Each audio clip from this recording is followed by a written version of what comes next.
Ai, como é bom estar de volta, poder ficar aqui 1 hora, tá galerando com vocês toda semana, porque a partir de hoje teremos episódios todas as quintas-feiras, sem falta, em ambientes lindos como esse. Então, se você tá só ouvindo e não tá vendo, eu tô em uma cachoeira perto da minha casa, aqui em Ilhabela, por isso se tiver um barulho de água no fundo, ele é intencional, é o barulho da cachoeira, para que seja uma experiência um pouco mais imersiva, para você que tá ouvindo sentir que você realmente tá aqui comigo nessa cachoeira e a gente tá aqui conversando sobre esse tal de fim do mundo. Então eu vou sempre procurar uns ambientes meio imersivos assim, que tenham bastante natureza e coisas bonitas pra gente olhar, para quem estiver assistindo. E talvez, né, uns efeitos sonoros aí, como esse da água, às vezes água do mar, enfim. Mas vamos ver o que vocês acham, né? As percepções de vocês nos comentários, se o barulho da água atrapalhou, se vocês acharam legal. E aí a gente vai ajustando para os próximos, beleza?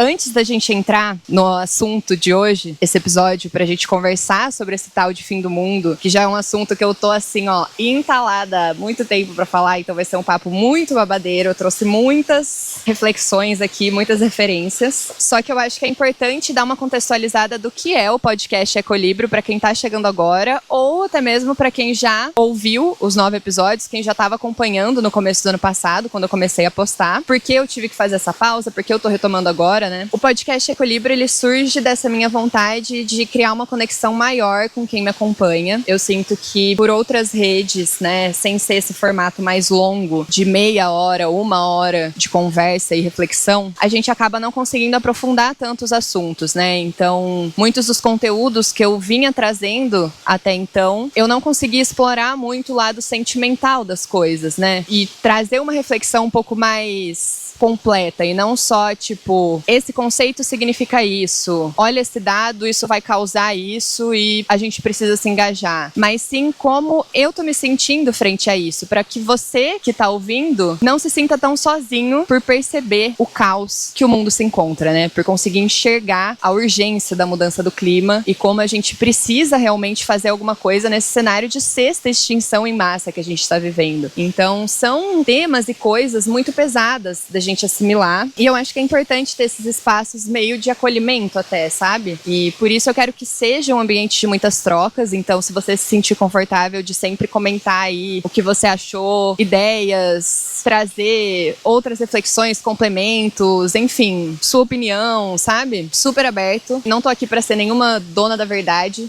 Eu quero sair desse pedestal que muitas vezes comunicadores são colocados como se a gente fosse detentores da verdade. E assim, eu não sou ninguém, gente. Eu tenho um diploma de biologia e reconheço completamente a minha insignificância, tá? Tenho me informado muito, então desde experiências que eu tive trabalhando na área, eu já tô trabalhando na área desde 2020, que foi quando eu comecei a criar conteúdos, mas também quando eu entrei nesse mercado, entre aspas, digamos assim, da sustentabilidade, comecei a frequentar eventos e conhecer referências da área, ler livros, enfim. Então tudo isso foi me trazendo esse respaldo para que eu conseguisse organizar reflexões para trazer para vocês, mas nada impede que eu cometa algum erro, que eu fale alguma coisa que não saia tão bem assim quanto eu gostaria. Então vamos ter essas trocas muito abertas, muito sinceras aí pelos comentários, tá? Eu também vou criar uma comunidade pelo WhatsApp, todas as informações estão na descrição do episódio para quem quiser participar, e nessa comunidade a gente vai conseguir conversar mais, seja ali por mensagens e recados, mas também marcar encontros presenciais, porque eu acho importante sair do online de vez em quando e ter essa experiência do cara a cara, né? Do presencial mesmo. Eu fiz algumas expedições ano passado pensando nisso, com a Viva Lá e com a Ecoar, que são 2 agências de ecoturismo, turismo de base comunitária, que é a maneira como eu acho mais legal de viajar e de ter essas experiências, e foi muito, muito especial encontrar com seguidores, seguidoras. Então, quero trazer isso ainda mais forte esse ano e viabilizar isso de uma maneira gratuita. A minha ideia é, surgindo oportunidades de viagens para outros estados do Brasil também, outras cidades, eu quero marcar uns encontrinhos. Aqui na ilha eu quero marcar mais encontros presenciais também, seja para quem tá vindo visitar e eventualmente consiga vir, ou para quem mora aqui, mora na região, enfim, para ter mais esse cara a cara, porque eu também sinto muita falta, né? Eu trabalho muito de casa, do computador, então isso faz toda a diferença. Esse já é um grande diferencial pro podcast esse ano. ano. E algumas coisas se mantiveram, né? Então o nome, podcast Ecolíbrio, que vem da junção das palavras ecológico e equilíbrio. Esse equilíbrio, para passar essa noção de tudo que eu comentei aqui, de equilibrar mesmo razão e emoção, sabe? É meio nesse lugar que eu penso. E esse... não sei se é um sufixo isso. Acho que é um sufixo, né, da palavra ecolíbrio, o líbrio, que vem de equilíbrio. Ele também tá no meu arroba. Então, o @camilíbrio não é por ser meu sobrenome ou algo do tipo. Meu sobrenome é Bueno Rodrigues, pra quem quiser aí tiver a curiosidade. Muita gente acha que o meu nome é Camila Líbrio, mas não. Esse é meu arroba por causa de todo esse contexto de equilíbrio aí. Esse nome, Ecolíbrio, já era o nome que eu tinha dado pro meu perfil antes dele se tornar Camilíbrio. Quando ele era mais um projeto e não o meu perfil pessoal. E quando eu criei o podcast, eu pensei, por que não pegar esse nome, que eu já gostava tanto, e trazer ele como título do podcast, né? Outras coisas que a gente vai manter aqui no podcast é a logo. Então, se vocês repararem aí, a logo do podcast, ela é uma rã que representa toda essa riqueza, toda essa biodiversidade de anfíbios que a gente tem aqui no Brasil. Então, para quem não sabe, o Brasil é o país com maior biodiversidade de anfíbios do mundo. E os anfíbios, eles são animais que têm uma sensibilidade muito grande a mudanças. E por isso eles costumam ser usados como bioindicadores se um lugar está ou não em equilíbrio. Então, assim, né? Não poderia ter dado mais certo para trazer como a logo. E também como a vocalização para essas pausas que tem nos episódios que o Léo coloca pra gente aí na edição. É o nosso editor, que já estava comigo na primeira leva aí daqueles 9 episódios que eu postei ano passado e trouxe agora para esse relançamento. É importante falar também que tanto essa rã, como a logo do Ecolíbrio, como a logo do Camilíbrio e também todos os desenhos de animais e plantas que vocês vão ver em identidades visuais do podcast do Camilíbrio foram desenvolvidas pelo Pipe, que é um grande amigo meu, artista maravilhoso. Vou deixar o site dele, todas as informações dele aqui na descrição do episódio para quem tiver interesse e quiser apoiar o trabalho dele também. Eu achei que ele teve um olhar muito delicado para tudo, tanto o desenvolvimento da logo, que faz muito sentido para mim, de ser uma goiaba com um mundinho dentro, enfim. E tudo isso, para quem acompanhava antes, pode não ser nenhuma novidade, né? São coisas que a gente vai manter aí. Mas o que temos de novo é a sustentabilidade financeira desse podcast, que foi um dos motivos que me fez parar de gravar no ano passado. No começo de 2025, eu tava um pouco perdida, eu tinha acabado de me mudar aqui pra ilha, depois de morar alguns anos, uns 4 anos em São Paulo, e eu tinha acabado de ter um burnout, então eu tava muito sem saber o que fazer, e finalmente tava voltando com essa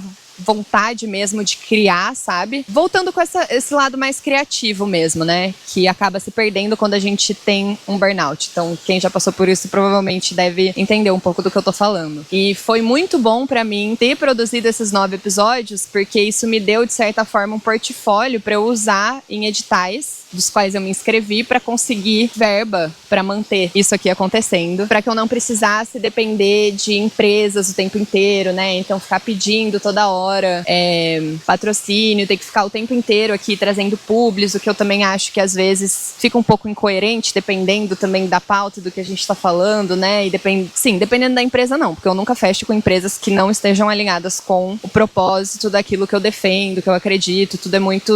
Tudo sempre foi muito bem filtrado, sabe? Foram muitos os nãos que eu já falei para empresas. Eu ter conseguido conquistar isso no ano passado foi muito grande, assim, sabe? Eu acho que até hoje eu não consegui assimilar como pessoas de fora me deram dinheiro pra conseguir colocar o meu sonho em prática, sabe? Tipo, acho que nem nos meus sonhos mais doidos eu acharia que isso seria possível. Eu tô muito feliz mesmo com essa conquista, e a organização da qual eu tô me referindo aqui é a The Pollinator Project. Também vou deixar site, todas as informações dela para quem tiver curiosidade de conhecer. Mas essa é uma organização global que atua em mais de 120 países e apoia mais de 6.000 iniciativas. E o foco deles é em sistemas alimentares, então trazer esse lado regenerativo para esses sistemas alimentares que hoje são muito nocivos, né? São muito agressivos para o meio ambiente, para as pessoas e para os animais. Então a gente vai trazer muitos assuntos também relacionados à alimentação, como já tivemos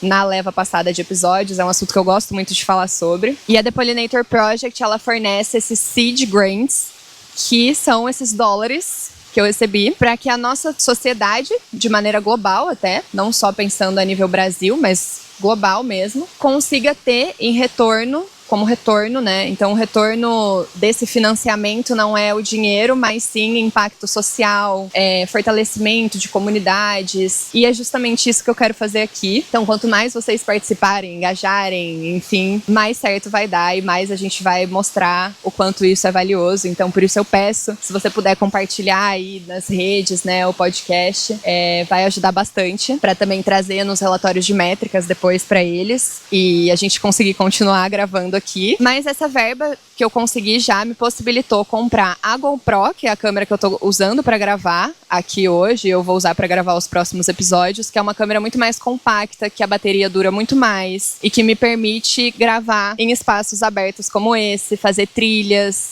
gravar em lugares sem sinal, sem energia, então a gente vai conseguir ter episódios muito icônicos, assim, eu tô muito animada pros lugares que a gente vai, as pessoas, os convidados, então a gente vai ter também convidados muito especiais. Eu já gravei com algumas pessoas, tô doida para lançar logo. Também nisso, né, variando os cenários e a conversa. São pessoas que são muito próximas de mim e que a gente sempre conversou muito e teve muitas reflexões profundas. Então, conseguir ter isso gravado agora pra gente conseguir expandir todos esses pensamentos é muito especial.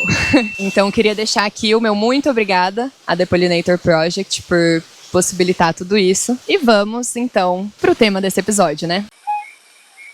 Quem trabalha na área, trabalha aí com sustentabilidade, mudanças climáticas, ou estuda, né, tá fazendo alguma faculdade que tem alguma relação, ou até quem se interessa sobre o assunto mesmo, pode já ter se perguntado ou já ter recebido essa dúvida de pessoas, que é o seguinte questionamento: quando é que o mundo vai acabar? Você aí que tá ouvindo, se você recebesse essa pergunta assim hoje, qual seria a sua primeira resposta? Seria, acho que daqui a uns 10 anos as coisas já vão estar bem feias, vai faltar comida, o ar vai estar muito poluído, ou sei lá, daqui a uns 50 anos já vai estar tudo muito insustentável e aí você consideraria isso o fim do mundo? Como é pra você? Como seria essa resposta? Eu quero que você pense antes de eu trazer o que anos de reflexão me levaram a concluir sobre uma boa resposta, assim, pra essa pergunta. Eu era a pessoa que iria trazer os argumentos, por exemplo, com base no IPCC, que é um estudo que reúne inúmeros pesquisadores de vários países diferentes e que dizem pra gente como está o nível de aquecimento do planeta, quanto de emissões a gente já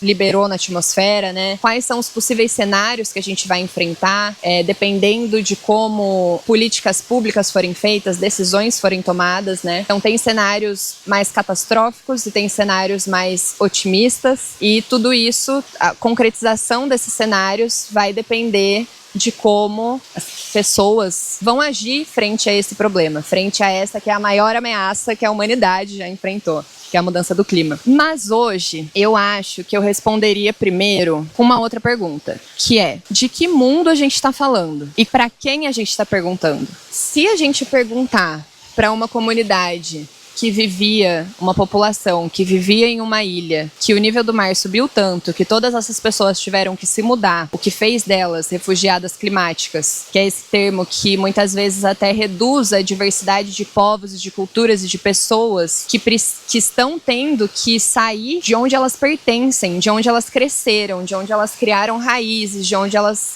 conhecem as pessoas, o ambiente, a natureza, para migrar para um outro lugar. E mesmo essas migrações têm gerado muitos conflitos, né? Então é só acompanhar o que está acontecendo nos Estados Unidos hoje. Migrar se tornou um potencializador de conflitos, né? E que escancara muito preconceitos e muitas coisas que a gente precisa urgentemente combater. Então, se você perguntar para essas pessoas, elas vão falar: cara, o meu mundo já acabou, na verdade. Pensando sobre essa pergunta, eu percebi como, na verdade, ela chega a ser egoísta. Porque ela considera que só um mundo existe, sendo que existem muitos mundos diferentes. Existem muitas culturas diferentes, muitos biomas diferentes, muitas regiões, muitas línguas, muitas maneiras de viver diferentes. Quando a gente se refere para esse mundo dizendo que o único que existe, que a gente se importa se vai acabar ou não, é esse mundo capitalista, esse mundo colonial que a gente vive hoje, né? Então, essa maneira de fazer as coisas que ainda é uma maneira de pensar muito colonial, a gente está excluindo todos os outros mundos. A gente está deixando, parece, de se preocupar com eles. E não é isso, né? Não pode ser isso que a gente... Não pode ser assim que a gente vai agir, porque são justamente esses outros mundos que têm as respostas que a gente precisa, que têm maneiras de viver que não são tão agressivas como essa maneira de viver que a gente está inserido agora. Esse mundo, se a gente parar para pensar, que está em crise, né?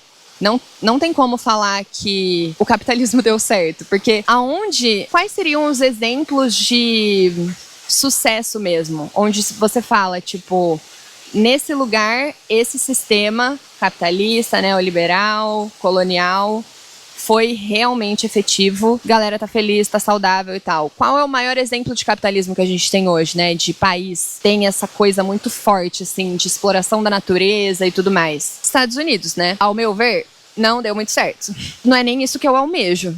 Então, se é esse mundo que tá acabando, será que a gente tem que ficar com tanto medo assim desse mundo, dessa construção de mundo acabar? Ou será que a gente não pode começar a enxergar mais os outros mundos que existem, ampliar a voz dessas pessoas, fortalecer essas pessoas que são povos indígenas, caiçaras, comunidades ribeirinhas, toda essa galera que vive de uma maneira muito mais harmônica com a natureza e não nessa utopia que tentam vender pra gente que é o certo, que é como a gente deveria viver, que é chegar no lugar, desmatar tudo, tirar toda a vida, deixar o solo completamente compacto, seco, esturricado, plantar lá umas monoculturas de uma só espécie. E aí surgem pragas, aí tuxa aquilo de agrotóxico, cimenta tudo, asfalta tudo, impermeabiliza tudo, e aí vem enchentes e todas as consequências que a gente está vendo hoje. Esse modelo já não se mostrou efetivo, né? Esse modelo de mundo é inegável que está em crise. Se é realmente esse mundo que está acabando, que acabe. Brincadeira, não é assim também. Mesmo esse conceito de humanidade, muitas vezes quando a gente fala, a humanidade está acabando com o planeta, de que humanidade a gente está falando? Quem está realmente acabando com o planeta? Na leva passada de episódios, eu fiz um episódio que chamava Por que estão acabando com planetas? Destruindo o planeta, algo assim. Vou deixar linkado aqui embaixo para quem quiser ouvir também, não tiver ouvido, enfim. Mas lá eu trago um pouco essa reflexão de quem são essas pessoas que estão realmente destruindo o planeta, né? Os bilionários, esse 1% mais rico, políticos que acabam sendo eleitos e que fazem uma gestão péssima, terrível, e que não é nem assim péssima, terrível por ferir direitos humanos e ser completamente grotesco, mas também porque é burro. No final, ainda é burro, entendeu? Ainda essas mesmas pessoas vão precisar de água, de comida e... Entendeu? Mesmo essa grande coisa em ascensão da inteligência artificial e tal, mesmo a inteligência artificial precisa de recursos para continuar existindo.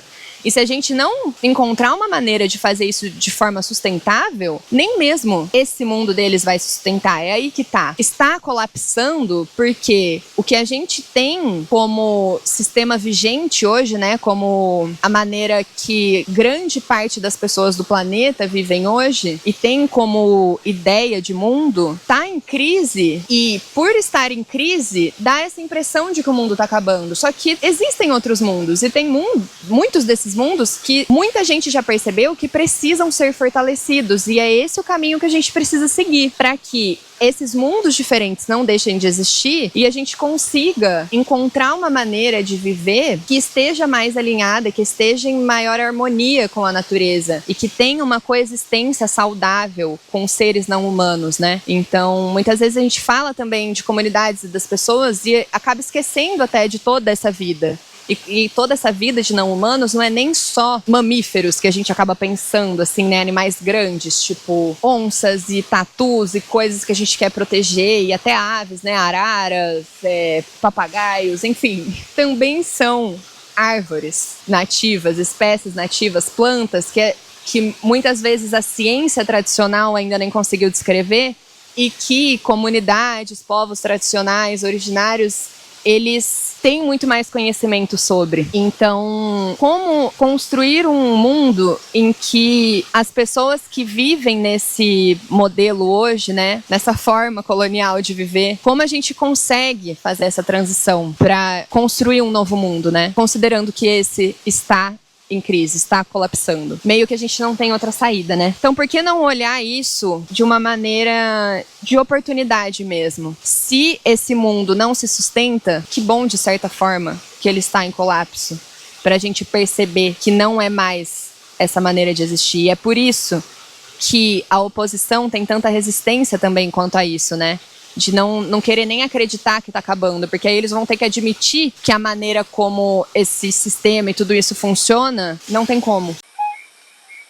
O que a gente está vendo é essa disputa de narrativas, né? É celebridades como a Katy Perry, que foi lá pro espaço, no foguete do Jeff Bezos, e essa galera bilionária e tal, querendo passar pra gente a ideia de que a única saída é a gente entrar numa nave e explorar outros planetas. Quando não é, sabe? Essa narrativa que a gente vê, muitos dos livros, filmes, séries, desenhos, referências que a gente tem sobre o fim do mundo. Quantos filmes você já assistiu que o plot, né, a maneira de resolver o problema, o cenário apocalíptico que é apresentado pro protagonista, quantos filmes você já viu que a resposta é plantar árvores e não construir uma nave e sair do planeta? Quantos filmes trazem como resposta esse olhar para esses outros mundos, para essas comunidades, para esses povos tradicionais? E não só olhar, ouvir, aprender com eles, respeitar, validar. Então, quando a gente sai desse lugar, esse pedestal aí de, sabe, somos os melhores, somos os detentores de todo o conhecimento, porque a gente tem dados e coisas e não sei o que, e não que dados e pesquisa e tudo não sejam importantes, tá? A gente pode depois fazer um episódio só sobre isso. Enxergar outras maneiras, conseguir abrir a cabeça e a visão, sabe? E a gente só vai conseguir fazer isso lendo autores indígenas, de outros países, de outras culturas, que acabaram não sendo contaminados por essa lógica de viver, que ainda resistem com a lógica de mundo da qual eles foram ensinados lá no começo, que ainda vivem em harmonia, né, com a natureza, ainda coexistem com esses seres de uma maneira muito mais sustentável e harmônica e que trazem muito mais bem-estar pra gente como seres humanos, biologicamente falando, sabe? Como bióloga, eu acabo percebendo muito isso, né? Como é difícil muitas vezes para as pessoas enxergarem o quanto a gente realmente é natureza, que isso não é só um papinho, que a gente não precisa se reconectar com a natureza, porque a gente já é ela. Não tem como você se reconectar com uma coisa que você já é. Eu não acho que o que falta é que o que a gente precisa é uma reconexão. Eu acho que o que a gente precisa é uma mudança de paradigma mesmo, uma mudança na nossa concepção de mundo mesmo. E a única maneira de fazer isso é procurando outras referências. Então, se suas únicas referências até hoje são homens brancos que defendem capitalismo e neoliberalismo, é claro que para você vai parecer que a única saída é essa. Vai parecer que o fim... Que é mais fácil enxergar o fim do mundo do que o fim do capitalismo, sabe? Em episódios passados, eu até evitava falar esse termo, capitalismo mesmo, porque eu sinto que isso às vezes afasta as pessoas por elas acharem que é uma discussão tão simples como, tá, se não é o capitalismo, então você tá defendendo o socialismo. Nossa, como você é socialista, comunista, petista e lá. E não é sobre isso, gente. Não é sobre isso que a gente tá falando aqui. A gente pode abordar esses conceitos também, que também são mega importantes, mas não é esse o ponto aqui, sabe? Eu acho que primeiro a gente precisa realizar o porquê que essas críticas ao capitalismo são tão fortes e por que elas são tão necessárias e por que a gente tem que reconhecer que não deu certo, sabe? Oi, tudo bem? Pausar aqui, gente.